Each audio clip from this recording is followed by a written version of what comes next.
Late into 2019, I did a video talking about the Papa's Pizzeria series of Flash games. Out of everything I've chosen to review, that was probably the weirdest choice, but those games were somewhat nostalgic to me, and I thought they'd be interesting to talk about. At the end of that video, I lamented how the Adobe Flash Player was ending support the next year.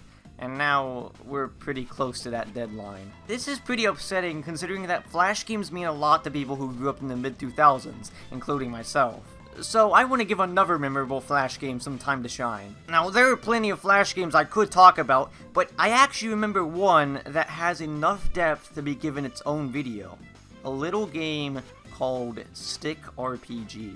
I'm not certain how many people know about Stick RPG, but I can guarantee that it's less known than Papa's Pizzeria. Yeah, at this point I'm practically begging to drown in the vast sea of YouTube. Anyway, my history with this game is pretty strange. I originally found it on a website that hosts various Flash games except with a bunch of cheats activated. In that case, it unlocked everything, which makes me wonder, why would you even play the game at that point? Eventually, I found the original site it was hosted on, XGen Studios, the developer's website. They apparently made a lot of other games, but I don't care about those right now. The game starts up with a very simplistic menu and dreamy song playing. A very weird tone, considering what you're about to get yourself into. You assign some points to your character, and then... well, I'm not really sure what happens. Yeah, I never really understood the story of this game. I think you're just randomly teleported to the Stick world one day or something like that. Where the frick am I?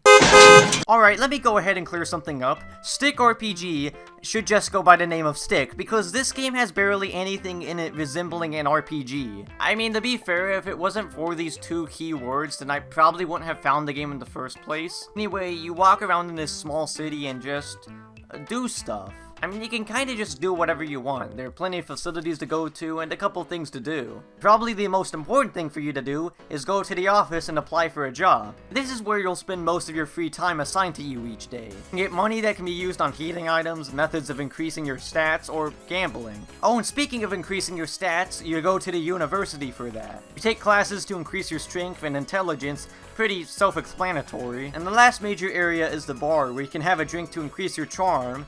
Or, if you're really cool, then you can partake in bar fights! The one area where the RPG in Stick RPG actually makes sense. You just fight some random person and beat them to death. No, seriously, when you defeat the enemy, he just falls over and... That has got to be the most unintentionally funny death animation I've ever seen. The way he just falls over and busts his head open is way too hilarious. But yeah, those are the most important places. After you're done screwing around, doing work, chugging drinks like a man, and killing people, you can go home to move on to the next day, replenishing your time. Now, the question is, what should you do?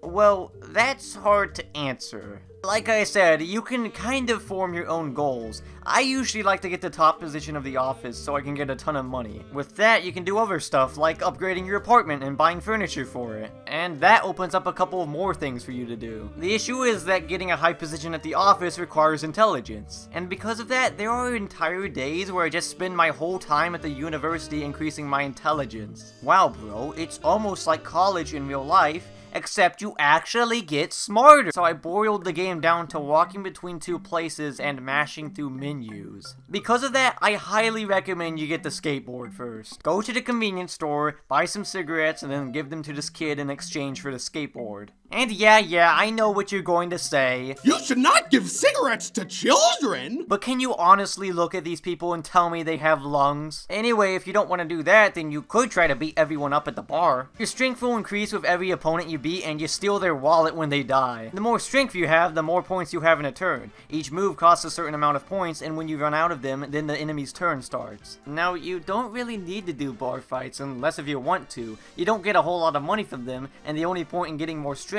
is to do more bar fights. Now, I'm not entirely certain about that last part, because the game does have random events that could be determined by that stat. Also, there's something really frustrating about the battles. they don't always work properly. Sometimes the game will get stuck on certain animations, or outright freeze when you defeat the other person. There is a button to save you from this and boot you out of the fight, but obviously, it doesn't count as winning. It's pretty discouraging to win a fight only for the game to bug out on you. I don't really know what causes this. It seems to be random. I guess that brings us to the last topic. Now that you know what strength and intelligence are for, you might be wondering what's the point of charm. I'm not entirely sure myself, but I think it increases your chances of pulling off questionable actions. You see, there's some pretty neat equipment at the pawn shop, including a gun. With that gun, you can proceed to rob the convenience store or the bank. If you succeed, then you get some money. If you fail, however, then you're jailed for a few days. It takes a lot of charm to pull off the heist, so you could just... At the same time, though, there isn't much of a risk unless you're playing with limited days, which I don't. Also, if you're going to take a risk to begin with, then you might as well go above and beyond. Basically, what I'm saying is, I bought some Coke. A cola. Yep, with all my funds, I started buying a crap ton of cocaine. If you have the items necessary to wake up early, then you can buy a bus ticket to another city to sell that stuff. You know how I was talking about setting goals for the game? Well, this was my end game. To become a successful drug merchant. It's a huge risk that can end in you being unsuccessful or downright losing all of your stuff, but the reward is too good to pass up. So I say, let's do it! Finding no action in Chicago, you start getting frustrated. Not paying attention, you slip on a used condom and hit your head on a park bench. Bleeding profusely, you can only watch as squirrels make off with your wallet and stash. Toughen up. Well, that was humiliating. And so, with my dreams of becoming a drug lord crushed, I closed the game. So that's a pretty decent Flash game. There's not a whole lot to do, but that's okay. It's a free game after all. I don't really like holding games like this to high standards, especially this one since it's so old. For what it is, it's kind of entertaining and has some good charm to it. However, we're not done just yet. I had completely ignored Stick RPG 2 for the longest time for whatever reason. I didn't play it until several years after its release, but it's similar enough to where I feel like I can talk about it in this video as well. This one starts with you making a character like last time, but there's also specific perks you can have now. It's mainly stuff that'll affect your stat growths. Every time I start up this game, I'm always so tempted to get the moonwalking skill. Then you get the intro cutscene which explains, nope. You're dropped into the world and you immediately see that this game has pretty good production values for a free Flash game. Maybe that's because the time between this and the previous game is so large, as well as the fact that this game is also sold as a commercial product, which we'll get back to later. There are a ton of areas to visit here, some old and some new. One of my favorite additions has to be all of the new jobs. You're not just limited to working at the office and mix sticks anymore. You can be a pizza man, you can be a cop, you can be a pimp. Ooh, when I grew up, I want to be a kitten exterminator. A kitten exterminator. What? Each job has different wages and events that can occur with each promotion. You can gain or lose stats from jobs now, which I like considering that these jobs require different stats to get promotions. For example, working at Stickbucks just requires enough experience at the place to get a promotion, but if you want a promotion as a doctor, then you'll also need to get more intelligence. Speaking of stats, a karma system has been added. Doing certain quests or actions will affect your karma. You need either negative or positive karma for certain jobs. I gave up on my dreams of being a drug dealer long ago, so I decided to reform and go to the light side. And though I do feel that the karma system is kind of conflicting. You see, I wanted to do jobs that required positive karma, but there were often quests that I wanted to do that would net me negative karma. So it's pretty annoying whenever you get some karma that you don't want, especially considering that you'll need karma to level up those jobs. As for the combat, you can fight random people now, and what happened to the combat? Wow, this is even less of an RPG than before. I honestly preferred the first game's combat since at least it's turn-based. Here you just awkwardly walk around and trade blows with the opponent. I guess certain weapons add more depth to it, such as how you can use guns and fight multiple people at once, but I feel like this is too mindless. I just try to find a strange evasive motion, which doesn't really feel that fun. Also, I love how the enemies with guns have stormtrooper aim, but the ones with shotguns have pinpoint accuracy. Also, still there's no healing, which wasn't a big issue in the first game since you only fought one person at a time and the game was turn-based. Here though, I found it to kind of be a problem, especially whenever you get to gauntlets such as the warehouse and lab. Considering that it's so hard to avoid attacks from enemies with weapons, you'll be taking a lot of hits, and you don't want that whenever you have to beat all of the enemies in these areas. Why can't I just find a turn-based RPG with stick people?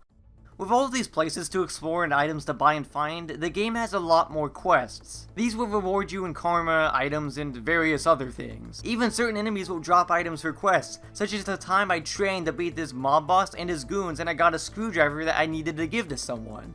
That was pretty satisfying. And then I found out a few minutes later that if you give this dude a disgusting hot dog, then he'll just give one to you as well. Anyway, I like these quests, but I wish there was some way to keep track of them. I commonly found myself randomly walking around trying to find the person I had to give an item to. I know that they're supposed to show up at certain times of day, but I swear there were times where I couldn't get them to show up at all. It's a little bit frustrating when you get an item for a quest but can't find the person that you know you're supposed to give it to. The most important quest is getting these 4D objects so that this professor dude can help you get back to your world. You really don't need to do a whole lot to get to that point. Just make sure your strength is high and you have plenty of good weapons. You get the 4D objects from random quests, or if you can't figure out how to get them, then you can just buy them for outlandish prices. Yeah, at that point, look up a guide. This main quest makes a lot of other things such as upgrading your home or outright buying businesses unnecessary. But I guess you could just ignore it. I've beaten the game before, but I don't feel like doing it again since I play this game at a very slow pace. You see, even though I spend most days just working, I actually find it really satisfying and addicting. I want to do all sorts of quests, see what businesses I can buy, become an ice cream taste tester. This is the most oddly addicting game I've ever played, and I kinda love it. Stick RPG 2 is simplistic, but it's a lovable little flash game. This game never fails to kill my boredom, and I absolutely recommend you give it a try, so long as Flash is still up while you're watching this. Though with that said, I feel like I should bring up the Director's Cut. Yeah, there is a Director's Cut edition on Steam that adds in new jobs, quests, and areas. That's why all the areas back here are inaccessible. Now, with how much I like this game, I definitely would have bought this version if it wasn't overpriced. $20 for a Flash game you can play for free with just a little bit of content added. Those reviews seem to agree with me as well. Seriously, I could name off a dozen other games on Steam that are $20 or less that are actually worth that price tag. Even still, Stick RPG was a nostalgic little flash game that I still like playing despite its simplicity. Both of these games take me back to a simpler time where I played games like this constantly, and I was too young to know what cocaine was. I really do miss games like this. Anyway, I'm Luggo the Luggician, and thank you very much for watching. Craig, really?